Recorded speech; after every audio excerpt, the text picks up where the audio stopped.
Isang mapagpalang araw sa inyo, Sir Gimbal. Unang-una sa lahat, mahirap maging mabait. Dahil aabusuhin lang tayo. Mahirap ring magtiwala sa kamag-anak dahil hindi natin alam. Palihim na pala nilang dinadalangin na bumagsak tayo. Itago nyo na lamang po ako sa pangalang Dominic. May asawa ako, si Sheena, at 10 taon na kaming kasal. May isa kaming anak na ngayon ay nasa elementarya. Nakatira kami sa Manila at may sarili na kaming bahay. Maayos naman ang pagsasama namin, Sir Gimbal. Kahit busy sa trabaho si Sheena, siya pa rin ang unang gumigising para asikasuhin kami ng anak namin. Ako naman ang naiiwan sa bahay para bantayan ang lumalago naming negosyo. Isang maliit na computer shop. Si Sheena ay nagtatrabaho sa bangko. Dahil pareho kaming abala, naisipan namin kumuha ng kasama sa bahay para tumulong sa mga gawaing bahay. Tinawagan ko agad si Mama sa probinsya para itanong kung may kilala siyang pwedeng magtrabaho sa amin. "Hello, Ma. Napag-usapan namin ni Sheena na kukuha kami ng kasambahay. Baka may maire-recommenda ka dyan." "Pwede si Nanay Linda, anak. Yung asawa ng tito mo. Sasabihin ko sa kanya." "Okay ba siya, Ma?" "Oo naman. Masipag yon. Siya pa nga ang tumulong sa akin mag-alaga sa'yo noong maliit ka pa." Oo nga pala. Sige, Ma. Balitaan nyo na lang ho ako." Pagkalipas ng 1 linggo, dumating na si Nanay Linda sa bahay. "Nako, ganito pala sa Manila. Ang daming tao. Mausok at muntik na akong maligaw. Ang daming liku-liku dito." "Pasensya na po, Nay. Hindi ko na po kayo nasundo. Sobrang busy ko po sa trabaho." "Ayos lang, Dominic." Nasa 40s na si Nanay Linda. Madaldal pero masipag at madaling pakasamahan. Sinabihan ko siyang paglilinis at pagluluto lang ang aasikasuhin niya. Pero sabi ko sa kanya, kapag busy kami baka pwedeng magbantay siya sa anak namin. Pero dahil laging may pasok ang anak ko, sa Sabado niya lang mababantayan. Tinanggap naman niya ang kasunduan at pinaramdam naming pamilya siya dito sa bahay. Araw-araw ko siyang kasama at unti-unti kaming naging malapit sa isa't isa. Isang gabi, nagkaroon kami ng pagtatalo ni Sheena. Maliit na bagay lang naman, Sir Gimbal. Normal sa mag-asawa. "Wag mo nga akong tawaging Han.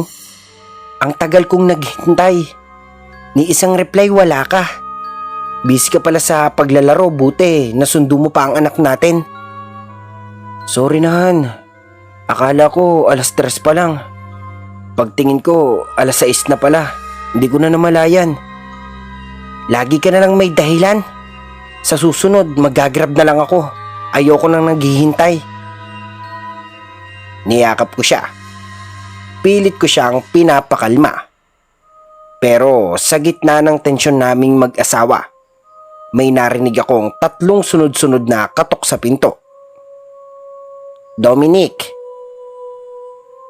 "Han, dumating na pala si Nanay Linda.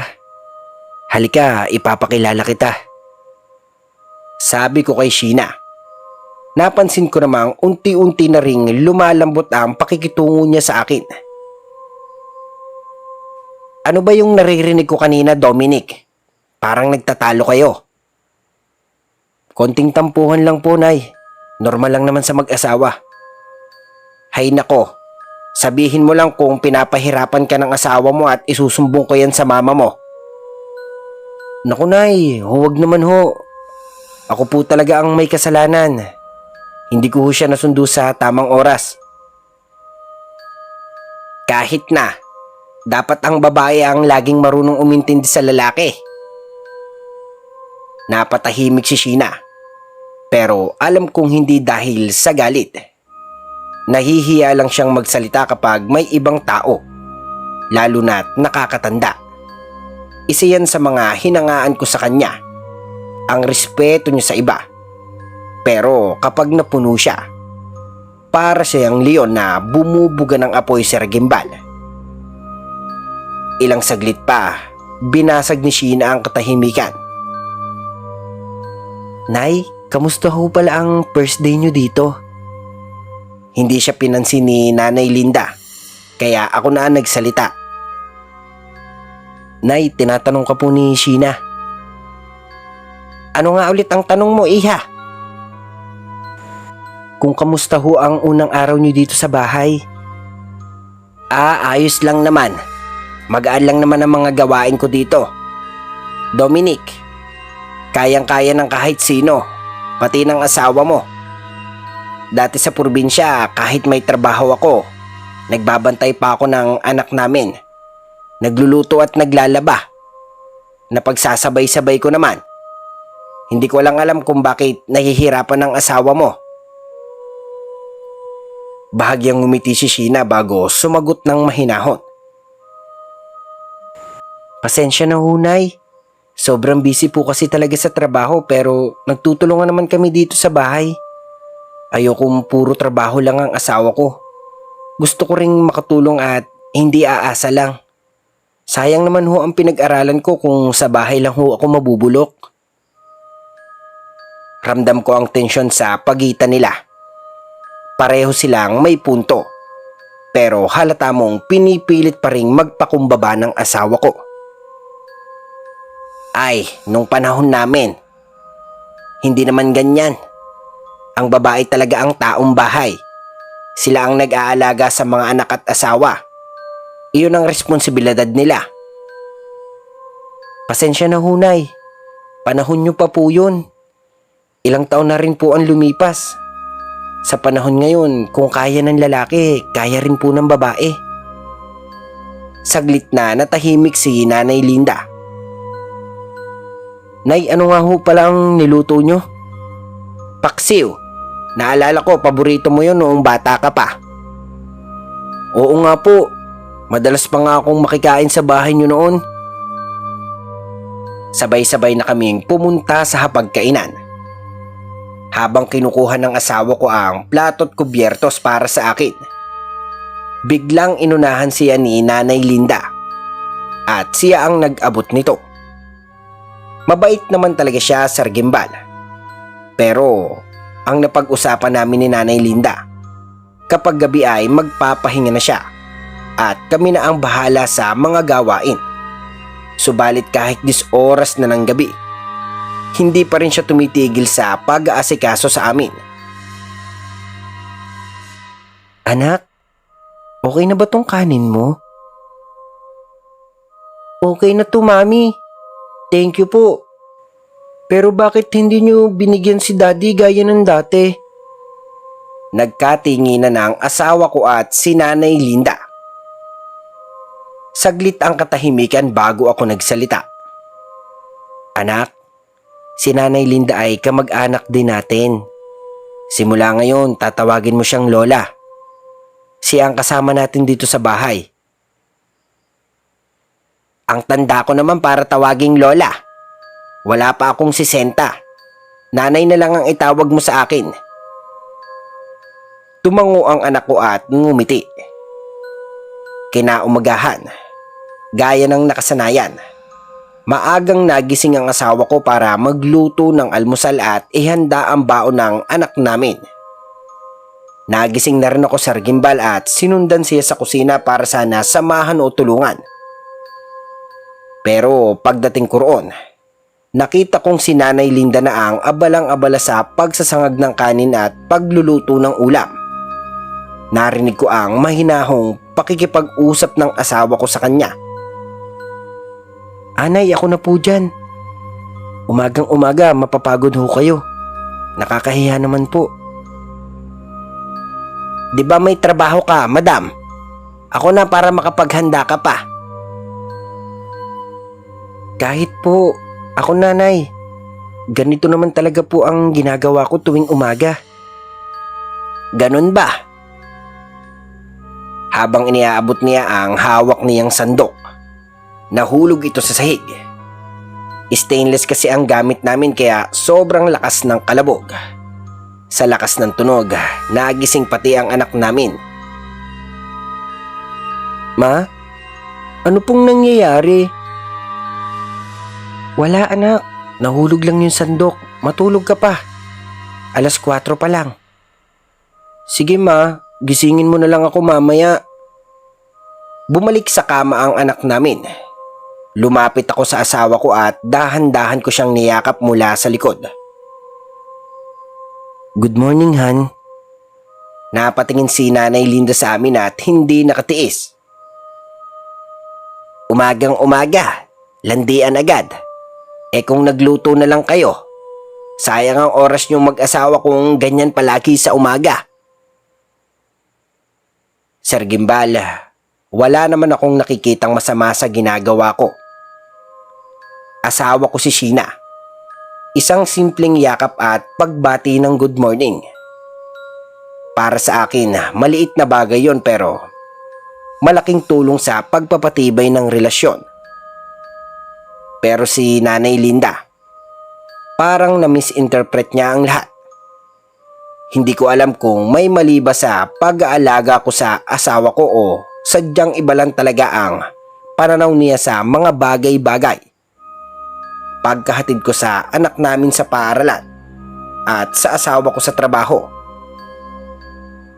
diretso na ako sa shop para bantayan ang negosyo. Bandang tanghali, laking gulat ko nang biglang pumasok si Nanay Linda sa loob ng computer shop. May dalang plastic bag ng pagkain. Dominic, dinalhan na kita ng lunch para hindi ka na kailangang umuwi pa. Maraming salamat ho, Nay, pero sa susunod ako na lang ho ang pupunta. Ayos lang naman sa akin dahil malapit lang naman ang bahay. Ayos lang. Gusto ko rin namang makalabas-labas minsan. Napag-usapan kasi namin na pagkatapos ng mga gawaing bahay, malaya siyang gumalaw sa gusto niya basta't may paalam. Kaya tinanong niya ako kung pwede raw siyang maglakad-lakad. Nay, basta ho yung napagkasunduan natin. Wag ho kayong masyadong lalayo. Kargo ho namin kayong mag-asawa. Baka ho may mangyari pa sa inyo. Kaya ko na ang sarili ko, Dominic. Sa mga kapitbahay nyo lang naman ako pupunta. Bago siya umalis, tinanong ko pa sa kanya kung naasikaso na ba niya ang isang importanteng bagay. Naplansya nyo na ho ba yung uniform ni Sheena? Kailangan niyo po yun bukas. Ay, Diyos ko! Nakalimutan kong magpaplansya pala ako. Ako mismo, Sir Gimbal. Nataranta. Nagmadali akong umuwi. Pagdating ko sa bahay, naamoy ko agad ang sunog at umuusok na ang plancha. Nasunog ang uniform ng asawa ko. Nay naman, wala ka pang 1 linggo dito pero sablay na agad. Bakit nyo naman ho kinalimutan? Alam nyong uniform yun ni Sheena. Hindi ko man sinigawan si Nanay Linda sa paraang bastos. Pero mataas ang tono ng boses ko dala ng pag-aalala at stress. Pwede namang bumili ng bago. Uniform lang yan. Hindi mo naman kailangang sigawan ako. Wala ka na bang respeto sa akin? Sa pagpapalaki ko sa iyo noon. Biglang nag-iba ang tono ni Nanay Linda, Sir Gimbal. Parang hindi siya ang kausap ko. Wala naman ho akong issue sa pagpapalaki niyo sa akin noon. Pero ang sinasabi ko lang po, mag-ingat sana kayo. Mahalago po yun kay Sheena at hindi basta-basta nabibili dahil customize yung uniform ni Sheena. Napabuntong hininga si Nanay Linda. Humupa rin ang boses niya. Pasensya na, Dominic. At pasensya na rin sa inasal ko. Nagulat din ako sa sarili ko. Ako na lang ang kakausap kay Sheena. Kinagabihan ay umuwi ang asawa ko. Sinalubong agad siya ni Nanay Linda. Asa na ho pala yung damit na pinalaba ko kahapon? Saglit na natahimik si Nanay Linda at tinignan lang ang asawa ko. Anong nangyari? Hindi ko sinasadya, madam. Nakalimutan ko na may pinaplansya pa pala ako. Pasensya na, nasunog ko yung damit. Ano? Customize pa naman yung damit, Nay Linda. Mahal pa ang pagpapagawa nun, saka matatagalan pa. Wala akong gagamiting uniform. Pero sa kabaitan ng asawa ko ay sinabi niyang ayos lang at wag nang makonsensya si Nanay Linda. Araw ng Sabado ay pinabantay namin si Nay Linda sa anak namin. Dahil busy pa kami sa trabaho pero nang makita ko sa CCTV, nakita kong nakaupo lang siya sa sopa at abala sa panonood sa TV. Halatang walang pakialam sa anak ko na wala na sa sala sa Gimbal. Dali-dali akong umuwi para hanapin ang anak ko. Nay, bakit po kayo nanonood ng TV? Hindi niyo po binabantayan ang anak ko. Nagulat si Nanay Linda. Agad niyang inalis ang paa niya sa pagkapatong sa sopa at tumayo. Andyan lang siya. Nang magpunta ako sa kwarto namin, hindi ko inaasahang makita ang anak kong naroon sa balcony. Mag-isa siyang naglalaro ng Lego. Wala siyang kasama. Walang nakabantay. At para sa akin, delikado iyon. Mula sa itaas ng bahay, ilang baitang lang ang pagitan mula sa balkonahing iyon. Kahit alam kong may harang, hindi pa rin ako mapanatag. Hindi ko napigilang mapuno ng kaba at inis ang dibdib ko. Andito ka lang pala, anak. Hindi po kasi ako kinakausap ni nanay. Sabi niya sa akin maglaro lang daw po ako. Saglit siyang tumigil sa pagbuo ng Lego. Wala siyang kamalayan sa bigat ng sitwasyon. Napakagat ako sa labi ko. Mahirap ang pinipigil ang galit kapag anak mo na ang nasasangkot. Bumalik ako sa sala at tinawag si Nanay Linda. Hindi ko na rin napigilan ang bigat ng boses ko. Totoo ba yun, Nay? Na hinahayaan nyo lang maglaro ang anak ko mag-isa? Pinapahamak nyo ho siya. Natigilan siya. Kita sa mukha niya ang gulat. Hindi siya agad nakasagot. Tila pinipilit niyang buuin ng paliwanag sa isipan niya habang nakatitig lang sa akin. Dominic, hindi ko naman siya pinapabayaan. Sabi ko lang na maglaro muna siya. Kakatapos lang din namin magbasa ng libro. Akala ko nasa loob lang siya ng kwarto nyo. Hindi ko alam na lumabas siya sa balcony. Tumigil ako sa harap niya. Gusto kong intindihin pero bilang ama, mahirap talagang hindi maapektuhan. Alam niyo po, Nay, kaya kami kumuha ng kasama sa bahay ay para may katuwang kami. Hindi lang po para gumaan ang gawaing bahay, kundi para rin mapanatag kami na ligtas ang anak namin. Wala naman po akong ibang hinihingi kundi iyon lang. Napayuko si Nanay Linda. Tahimik lang siya habang iniikot ang mga daliri niya sa laylayan ng suot niyang duster. Pasensya na talaga, Dominic.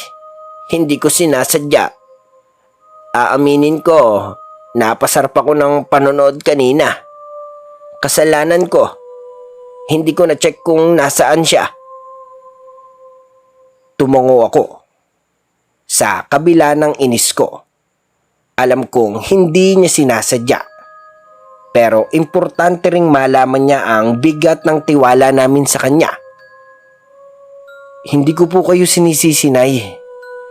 Alam ko pong malapit kayo sa anak namin, pero sana po mas doble ingat tayo. Baka sa susunod, hindi na lang basta-basta Lego ang hawak ng bata. Napatungo siya. Doon ko nakita na may pag-unawa rin siyang dala. Hindi na niya sinubukang ipagtanggol pa ang sarili. At sa halip, tinanggap niya ang pagkukulang niya. Salamat, Dominic, sa paalala. Babawi ako. Mas magiging maingat na po ako sa susunod. Walang makakaalam nito, ha. Hindi ito dapat makarating sa asawa ko na Linda. Dahil kung malaman niya, baka magalit sa inyo. Ititiklop ko ang bibig ko, Dominic. Halika na, anak. Doon ka muna sa shop natin. Doon, mababantayan kita. Sabi ko sa anak ko sa Gimbal. Iniwan na muna namin si Nanay Linda sa bahay para pareho na kaming makakalma. Pinayuhan ko rin ang anak ko na huwag lumabas ng kwarto kapag walang kasamang matanda. Mataman naman siyang tumango habang naglalakad kami papunta sa shop. Sa loob-loob ko, gusto ko sanang tawagan si Sheena para ikwento ang nangyari. Pero pinili kong huwag muna. Ayokong magdagdag sa bigat ng araw niya. Naisip ko na baka sa gabi ko na lang sabihin kung kinakailangan talaga. Nang makauwi na ang asawa ko, pinili kong ilihim ang nangyari. Ayaw kong paalisin si Nanay Linda dahil sigurado ako kapag nalaman ito ni Sheena, siya na mismo ang magpapaalis. Ayokong umabot sa ganon. Mas gusto kong ayusin sa mahinahong paraan. Kinagabihan, sabay-sabay sana kaming kakain. Iyon naman talaga ang nakasanayan namin. Pero si Nanay Linda ay hindi sumabay sa amin. Tahimik lang siya sa isang sulok ng kusina at halatang nagtatampo. Marahil ay ramdam pa rin niya ang naging pag-uusap namin kanina. Nay, kain na ho kayo. Masama ho ang nalilipasan ng gutom. Napatingin si Sheena ng bahagyang nagtataka. Bakit parang wala sa mood si Nay Linda? May nangyari ba kanina? Mami, nagkasagutan kasi sila ni Daddy kanina. Ano? May hindi lang kaming pagkakaintindihan. Nay Linda, sabay na ho kayo kumain sa amin. Hindi na, sir at madam. Mas okay na hindi ako sumabay. Nakakahiya naman. Magkaiba tayo ng estado at saka katulong lang naman ako dito. Hindi naman namin pinaparamdam sa inyo yun, di ba, Nay Linda? Huwag niyong isipin na iba kayo sa amin.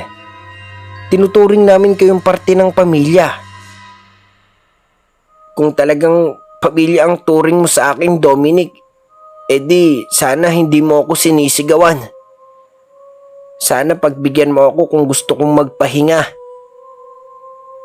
Naiintindihan kita, Nay Linda, pero pwede naman po kayong magpahinga kung wala na kayong binabantayan o kung tapos na ang trabaho nyo. Ayaw lang po naming may mapahamak. Basta ayoko munang kumain. Mamaya na lang ako.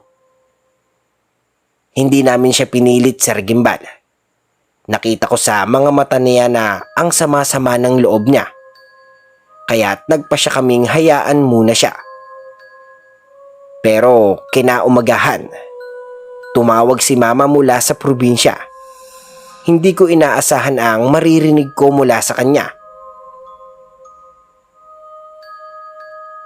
Hello, anak. Ano itong nababalitaan ko dyan? Hindi niyo raw pinapakain si Nanay Linda. Nakakahiya naman sa tito mo kung ganyan ang trato niyo sa kanya. Mas mabuti pa siguro kung pauwiin niyo na lang siya.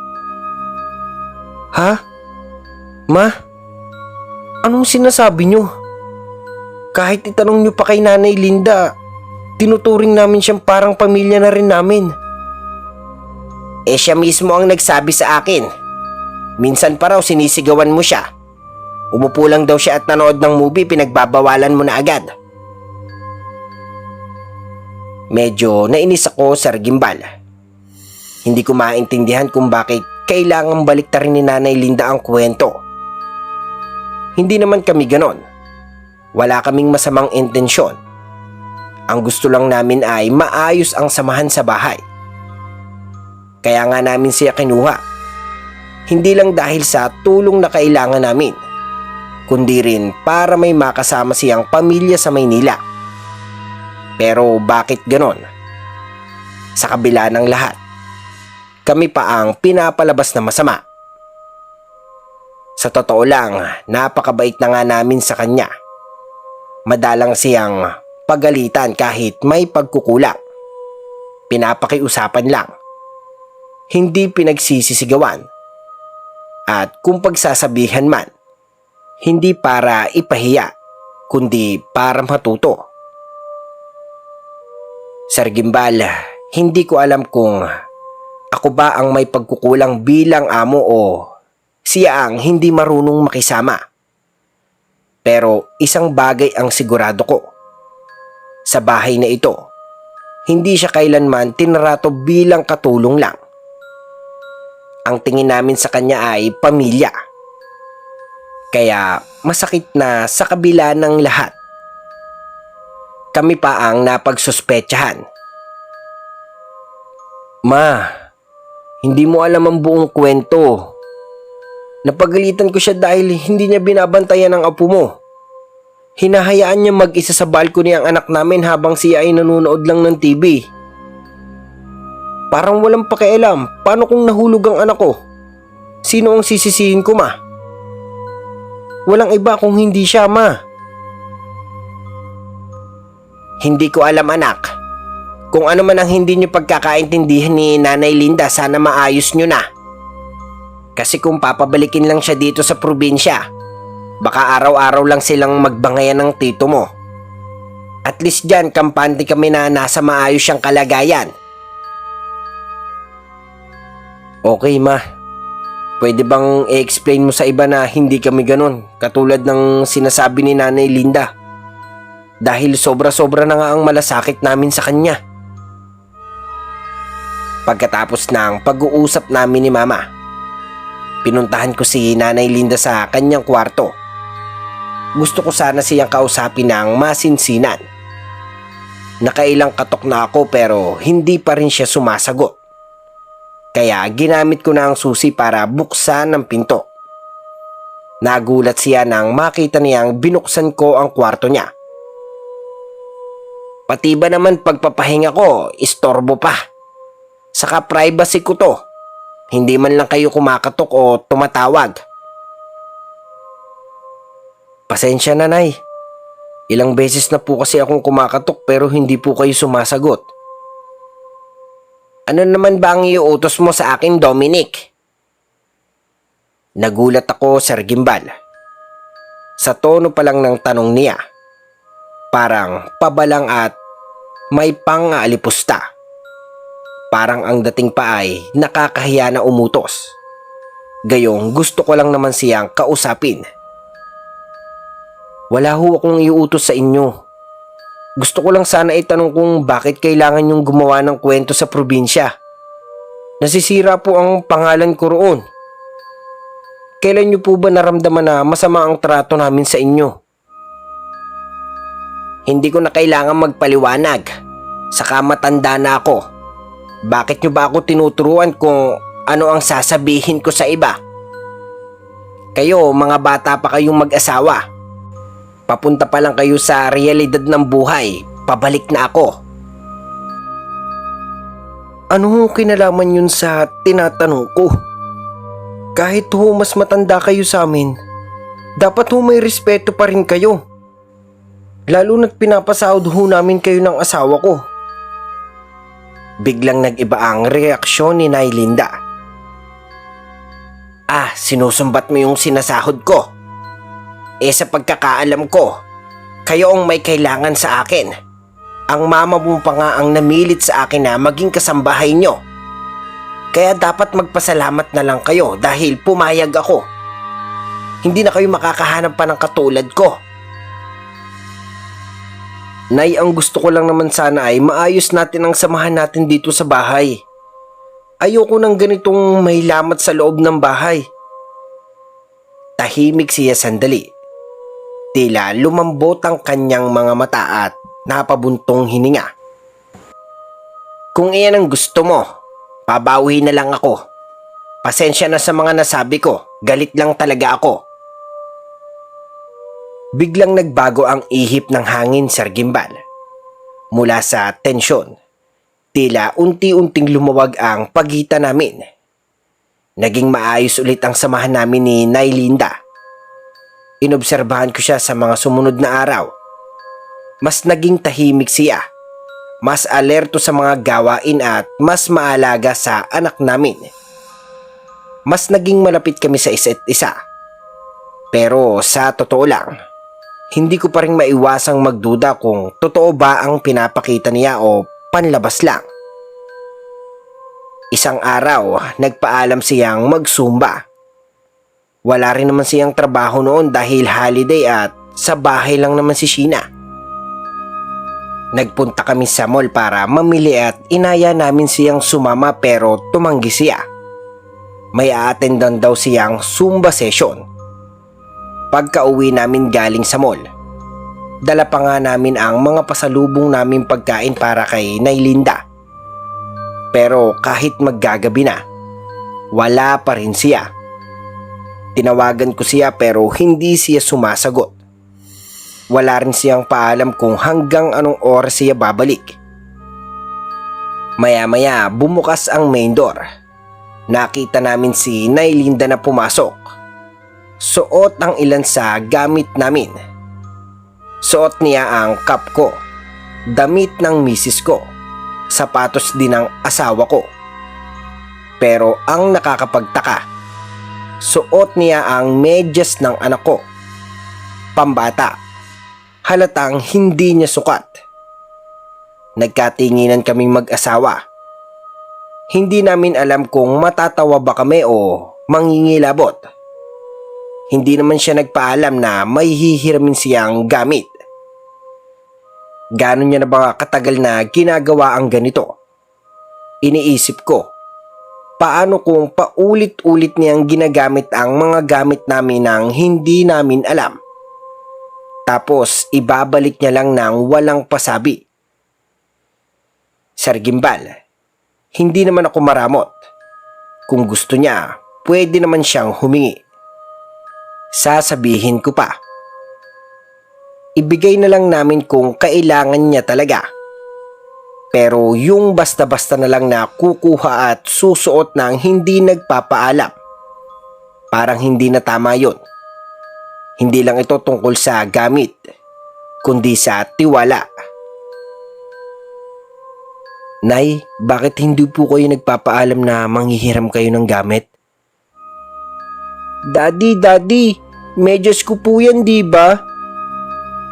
Hiniram ko lang naman. Isa sa uli ko rin. Sabay hubad ng sapatos at medyas. Dire-diretso siyang pumasok sa kwarto. Pagbalik niya, bit-bit na niya ang iba pang gamit na hiniram. Puno ng pawis, Sir Gimbal. At ang mas kinagulat ko, ipapahawak niya pa sa amin. Gusto ko pa sanang labahan to pero nagmamadali kayo na parang may masama akong ginawa.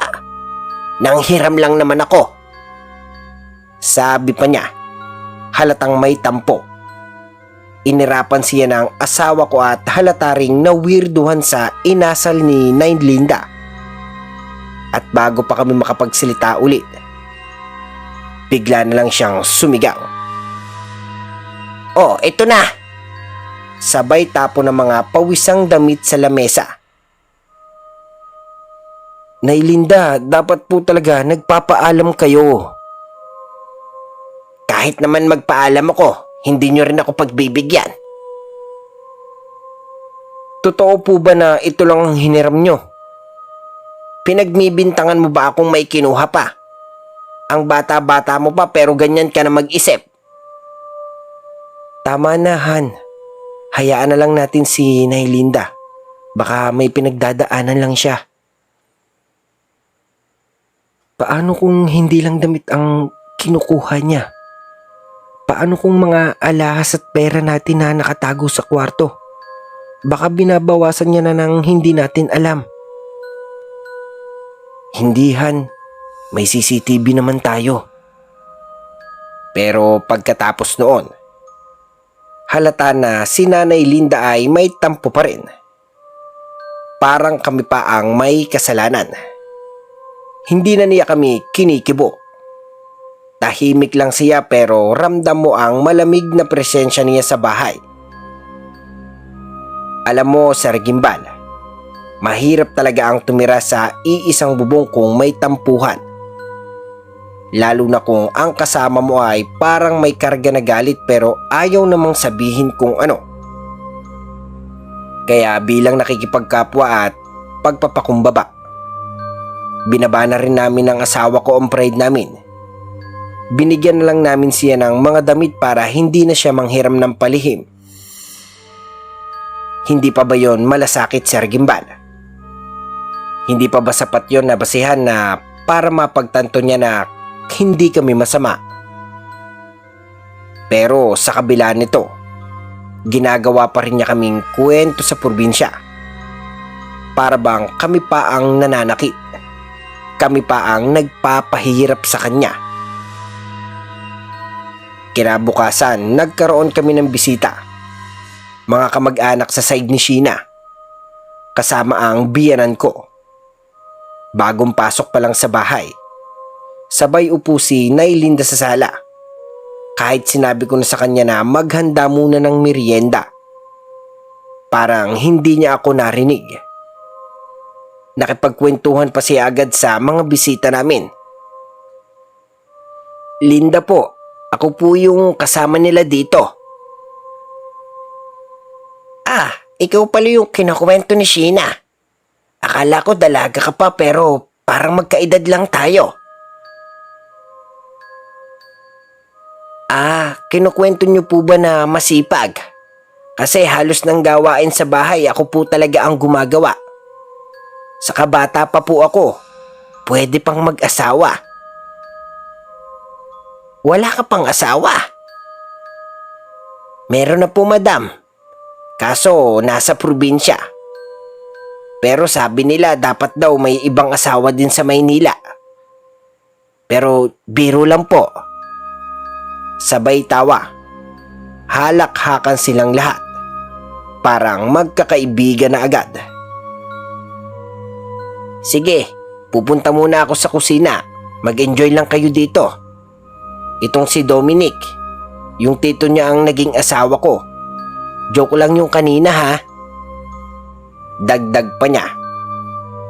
Parang artista sa sarili niyang palabas. Nagluto naman siya pero nang matapos, balik agad sa kwentuhan sa sala. Tila ba siya ang may-ari ng bahay. Sinabihan pa ang mga bisita namin. Tikman nyo ang niluto kong spaghetti. Masarap yan. Recipe ko pa yan sa probinsya. Umabot ng ilang oras. Pero hindi pa rin siya umaalis sa tabi ng mga bisita. Imbis na makapag-reconnect si Sheena sa pamilya niya, si Nanay Linda ang sentro ng kwentuhan. Puro siya bida. Siya ang magaling. At siya raw ang matagal nang nag-aalaga sa akin. Parang sandaling tumayo si Nanay Linda bilang magulang ko, Sir Gimbal.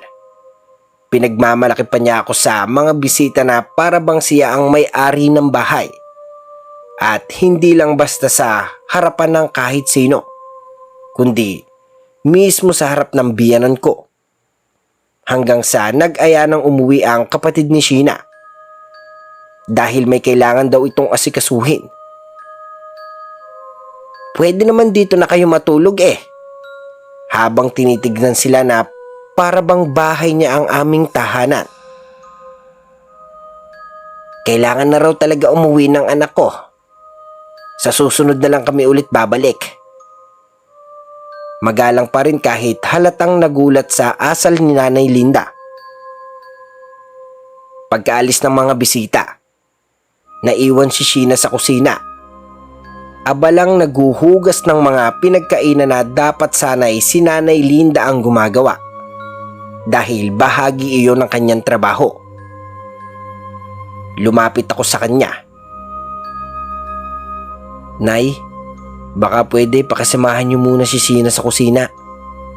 Ang dami niyang inaasikaso, may pasok pa siya bukas. Pero imbis na sumang-ayon, iba ang sagot ni Nay Linda. Kaya na ng asawa mo yon para masanay siya sa gawaing bahay.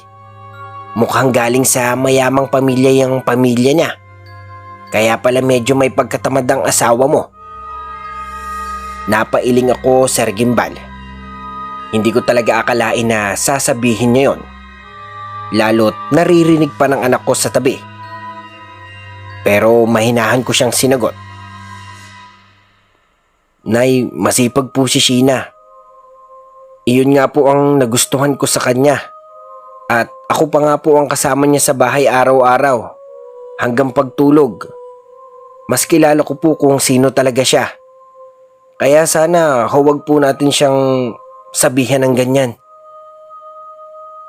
Hindi pa rin siya tumigil. Pinapaalalahanan lang kita, Dominic. Dapat gumagalaw rin ang asawa mo. Dahil ang mga babae, trabaho talaga nila ang gawaing bahay. Huminga ako ng malalim. Pilit pa ring iniintindi ang sinasabi niya. Hindi ko naman ho siya pinipilit, Nay. At saka, bakit po parang ang dami niyong napapansin sa amin? Okay naman po ang pagsasama namin ni Sheena. Tahimik na siyang tumingin sa akin. Saka itinikom ang bibig. Pero bago pa man siya tuluyang umalis at pumasok sa kwarto niya, nagsalita pa siyang muli. Tapos na ang trabaho ko. 'Di ba kapag nandyan na kayong mag-asawa, kayo na ang gagawa ng mga gawain ko? Bakit? Sa una lang ba yung sinabi nyo? Ngayon, 24 oras na akong nagtatrabaho. At hindi niya na hinintay ang sagot ko, Sir Gimbal. Dali-dali siyang pumasok sa kwarto at isinara ang pinto. Kinaumagahan, naging sweet sa akin si Nay Linda. Iyong tipong aakalain mong baka may nagawa siyang masama pero alam ko namang wala naman. Maagang maaga pa lang, siya na ang nag-asikaso sa amin, maliban na lang sa asawa ko. Kinuhanan niya kami ng kanin at ulam ng anak ko. Pero hindi man lang niya pinapansin si Sheena. Parang hangin lang ito sa tabi ko. Ako na ang magpe-prepare ng babaunin ng anak mo, Dominic. Gusto ko lang bumawi sa mga ginawa ko noong nakaraang araw. Pero kayo lang ng anak mo ang gusto kong paglingkuran. Hindi, Nanay. Kaya ko namang kumuha ng pagkain. Saka nandito naman si Sheena na asawa ko. Gusto ko lang mabawasan ang ginagawa ng asawa mo. Sabi mo nga may trabaho pa siya. Hindi pwedeng mapagod. Tahimik lang si Sheena. Kinuha niya ang plato naming mag-ina at siya na ang naglagay ng pagkain namin. Umupo siya sa hapag pero hindi na muling nagsalita. Si Nay Linda naman ay sumabay na ulit sa amin sa kainan. Nakikipagkwentuhan pa sa anak ko. Isa lang ang kapansin-pansin. Hindi niya pinapansin si Sheena. Kaya may tensyon sa hapag, Sir Gimbal. Tahimik lang ang asawa ko. Kahit halatang may ilangan. Pagsapit ng tanghali, ganoon pa rin si Nay Linda. Abala sa pag-aasikaso sa akin. Mas nagiging touchy siya kahit ayoko. Siya pa ang nag-aayos ng mga susuotin kong damit. May kamay at paa naman ako, Sir Gimbal. Pero gusto niya na siya ang gumawa ng lahat para sa akin. Para bang gusto niyang maging nanay ko or mas malala pa. Parang gusto niyang maging asawa ko. Hindi ko alam kung nami-misinterpret ko lang ang kilos niya. Pero minsan, nilalapit niya ang katawan niya sa akin. Minsan pa, sinasadya niyang kalimutan ang tuwalya at ipinapaabot sa akin na para bang wala siyang ibang mapakiusapan. Nay, ilang beses ko na pong pinapaalala sa inyo na dalhin niyo yung tuwalya niyo. Saka pwede ba tayong mag-usap pagkatapos niyong maligo? Sige, Dominic. Pagkatapos niyang maligo, kinausap ko siya ng masinsinan. Sinabi ko sa kanya na pinapabalik na siya ni Mama sa probinsya dahil may sakit daw si Tito. Hindi na ako babalik sa probinsya. Dito na ang buhay ko. Ayoko na bumalik ron. Mas okay sa Maynila. Buti nga ikaw, inaalagaan mo ko dito. Napapakain mo ko ng 3 beses sa isang araw. Mas nagiging asawa ka pa kaysa sa tito mo. Napalingon ako sa kanya, Sir Gimbal. Nailang ako sa sinabi niya. Wala sa isip ko na iniisip pala niya na parang asawa ang turing ko sa kanya. Ang totoo, kasambahay po siya. At oo, matanda na si Nay Linda. Pero ramdam kong mas nilalapit pa niya ang sarili niya sa akin. Ang iniisip ko lang ay baka ginagawa niya ito para hindi ko siya paalisin. Napansin na rin ni Sheena ang pagiging close naming dalawa. Bakit parang mas napapalapit na kayo ni Nay Linda? Mas marami ka ng oras sa kanya kaysa sa amin ng anak mo. Nang tanungin niya ito, hindi ako agad nakasagot. Kasi totoo naman. Kahapon lang, imbis na umattend ako ng family day sa school ng anak namin, mas pinili kong manatili sa bahay dahil nilagnat si Nay Linda. Wala namang mali siya yun, Sir Gimbal. Pinilit niya lang talaga ako na manatili. Sabi niya may sakit daw siya sa puso. Hindi ko alam kung totoo o kung gawa-gawa lang iyon. Concern lang ako dahil may sakit siya. Gagawin mo rin iyon. Hindi mo man lang inisip ang anak natin. Tatatak iyon sa childhood memory niya. Halatang masakit sa loob niya. Kakausapin ko na lang siya. Pero hindi pa roon natapos ang usapan. Hindi lang naman iyon ang issue ko, Dominic. Naaagawan na ako ni Nay Linda ng role. Nagiging asawa na siya sa'yo. Inaagawan niya ako ng mga dati kong ginagawa bilang asawa mo. At nakikita yun ng anak natin. Hindi ka ba nag-aalala? Minsan sabi niya sa akin, ang sweet niyo ni Nay Linda at Daddy, Mami. Tumahimik ako, Sir Gimbal. Kasi hindi ko alam kung paano ko ipapaliwanag na hindi ko sinasadya ang lahat ng ito.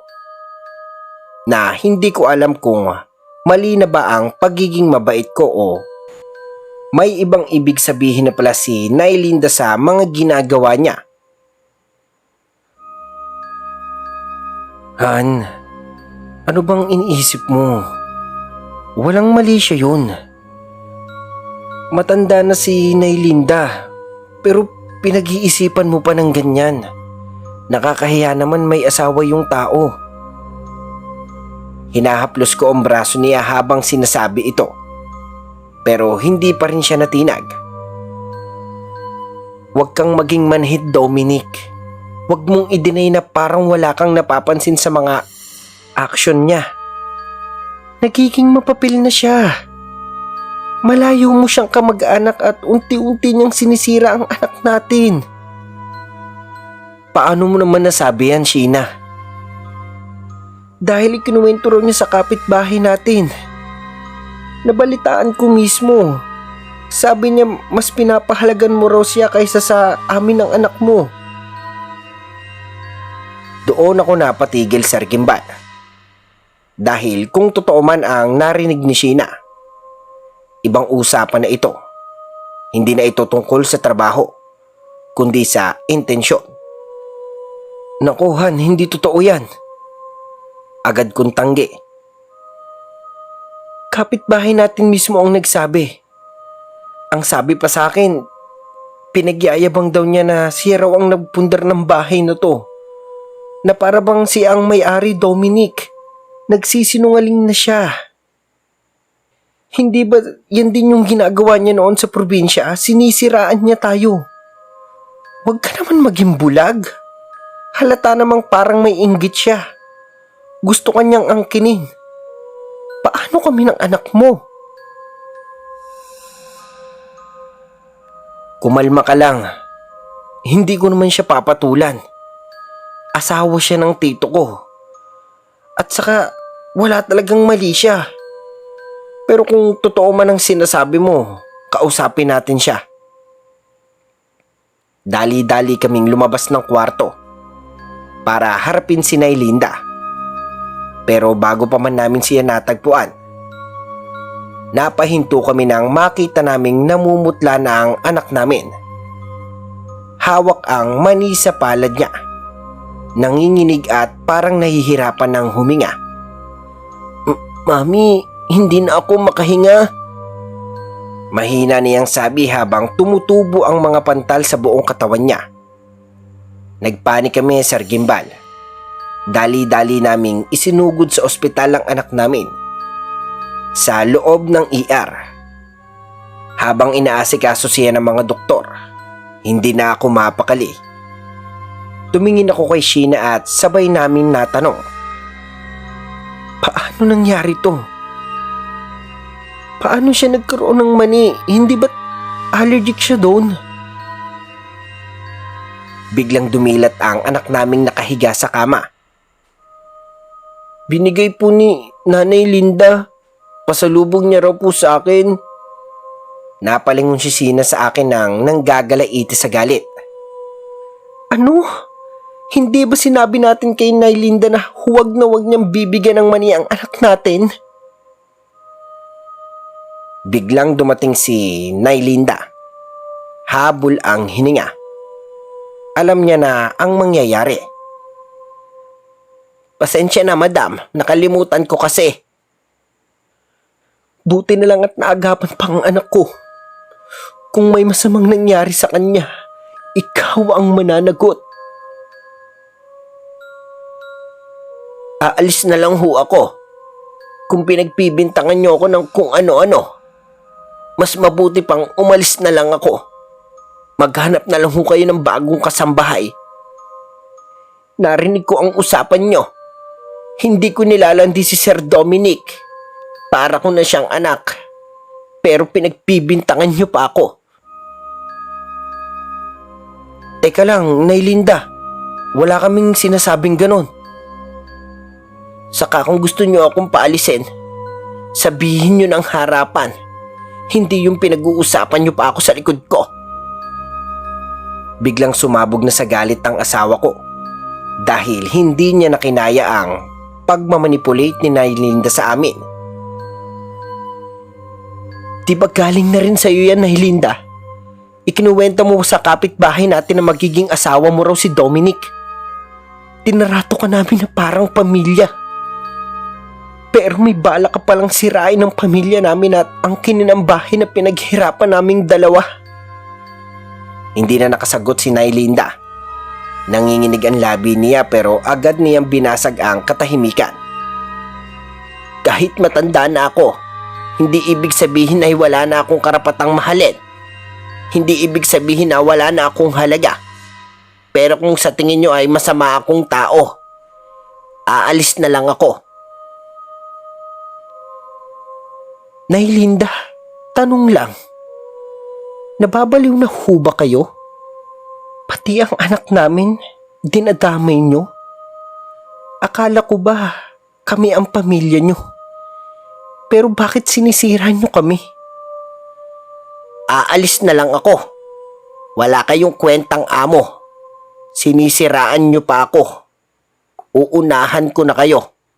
Ikukwento ko sa buong probinsya ang mga ginawa niyo sa akin.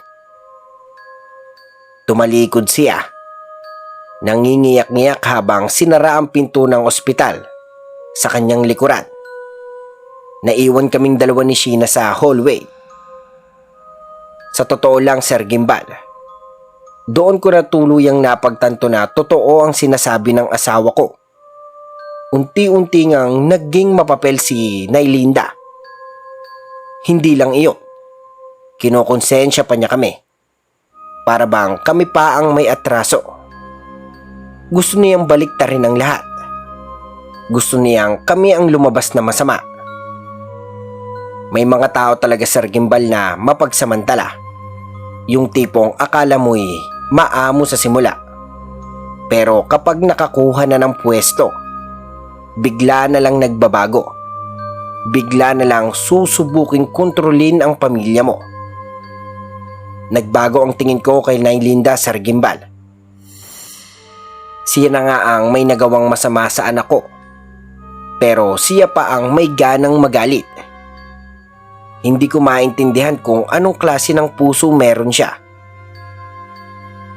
Lalo akong nalungkot at natakot, Sir Gimbal. At nang makita ko ang naiwan nito sa kwarto, may sulat si Nailinda roon. Ang sabi, "Kung ayaw nyo sa akin, kaya ko naman umalis. Hindi iyong kailangan nyo pa akong siraang mag-asawa. Hindi ako papayag na maging masaya kayo." Napakabigat ng sinabi niya, Sir Gimbal. Parang hindi lang basta tampo o hinanakit. Parang babala. At hindi roon nagtapos ang takot namin. Habang inaayos namin ang kwarto ni Nailinda para linisin at i-dispose na sana ang mga gamit, nakita namin sa ilalim ng kama ang isang itim na manika. Sa ulo ng manika, nakadikit ang larawan ng pamilya ko. Kuhang-kuha mula sa isa sa mga family pictures na nasa sala. Nanindig ang balahibo ko, Sir Gimbal. Hindi ko na alam kung anong iisipin ko. Anong intensyon ni Nailinda? Bakit may ganito siyang bagay? Lalo na't bata pa ang anak namin. At siya pa mismo ang muntik ng makapahamak dahil sa mani. Hindi na ako nagpatumpik-tumpik pa, Sir Gimbal. Agad kong tinawagan si Mama. Ma, kapag dumating dyan si Nailinda, huwag kayong basta-basta maniniwala sa mga sasabihin niya. Lahat ng kwento niya, puro paninira lang sa amin ni Sheena. Anak, hindi ko rin alam kung babalik pa siya rito. Naghiwalay na sila ng tito mo. Nag-text siya. Ang sabi niya, hindi na raw siya babalik dahil puputulin niya na ang koneksyon niya sa pamilya natin. Ma, muntik nang mamatay ang apo niyo. Alam niyang allergic sa mani ang anak ko pero binigyan pa rin niya. Hindi ko alam kung sinasadya niya o sadyang wala na siyang pakialam. Ano? Ginawa niya yon? Sigurado ako. Kilala niyo ang gumawa nito. May kasama kayong dating nanirahan sa bahay. Nagkatinginan kami ni Sheena. Hindi na namin kailangang banggitin ang pangalan. Pareho naming alam na si Nanay Linda. Ang taong gumawa nito ay nagdasal sa ilalim ng bilog na buwan habang umiiyak at paulit-ulit na sinasambit ang kanyang paghihiganti. Mabigat ang presensyang nakadikit sa manikang ito. Tama po kayo. Nung binuksan ko ito, lumabas ang iba't ibang insekto. Tapos yung anak ko nagsusuka ng bula paulit-ulit po. Habang sinasabi ko ito, mahigpit kong hinawakan ang kamay ni Sheena. Sinimula na ng albularyo ang ritual. At doon na namin nalaman ang lahat. Pinagpapasalamat namin na hindi siya natakot. Bagkus, buong puso niya kaming tinulungan. Kumuha siya ng itim na manok at inilagay ito sa ibabaw ng larawan ng anak namin na kasama sa loob ng manika. Bigla itong nag-ingay. Isang uri ng huni na hindi namin kailanman narinig. Senyalis ito na hinihigop ng manok ang sakit, ang uod sa tiyan ng bata, at inaalis ang sumpa sa pamilya nyo. Tila natulala ako sa mga nasaksihan ko habang mahigpit kong hawak ang kamay ni Sheena at ng anak namin. Sunod na hakbang. Sinunog ng albularyo ang manika gamit ang itim at puting kandila. May amoy ang usok nitong parang asopre at may hapdi sa mata at sa lalamunan. Halos mapaluha ako sa bawat singhot pero tiniis ko. Nang matapos ang ritual, binuhusan kami ng pinaghalong langis ng niyog at holy water at durog na uling bilang panghugas daw ng kaluluwa. Pagkatapos ng lahat, pinayuhan kami ng albularyo. 7 araw, iyon ang kailangan nyong hintayin. Magdasal kayo 6:00 ng gabi habang may sinding kandila. Bawal magsinungaling. Bawal magsumpa. Bawal ang matinding galit. At wag munang tatanggap ng bisita sa bahay. Hindi pa tapos ang paglilinis. Sa loob ng 7 araw, tahimik lang kami. Nag-iingat, laging nagdarasal at sa ika-7 araw, habang sabay-sabay kaming kumakain, biglang tumawa ang anak namin. Daddy, okay na ako. Wala na pong gumagapang sa tiyan ko. Hindi ko na rin po naririnig ang boses ni Nanay Linda. Yehey! Ang gaan na po ng pakiramdam ko, Daddy, Mami. Sobrang saya ko po. Doon ako naluha. Sa unang pagkakataon, naramdaman kong bumalik ang sigla ng anak namin. Ang sigla ng tahanan. Para bang may matagal ng tinik na biglang nabunot mula sa dibdib ko. Mula noon, wala na kaming nararamdamang mabigat na presensya sa bahay. Tahimik na ulit ang gabi. Masaya na ang paligid. Wala nang inggit. Wala nang galit. Wala na rin kaming balita kay Nanay Linda. At sa totoo lang, mas mabuti na siguro iyon. Pinagdadasal ko na lamang na matauhan siya, na mapagtanto niyang mali ang ginagawa niya. Sa gitna ng galit at inggit niya ay may pamilyang muntik niyang mabuwag. Kaya paalala ko sa lahat ng nakikinig. Huwag kayong maging sobrang mabait. Hindi lahat ng tinutulungan mo ay marunong tumanaw ng utang na loob. Maging matatag sa desisyon natin kahit pa kamag-anak mo pa ang tinutukoy.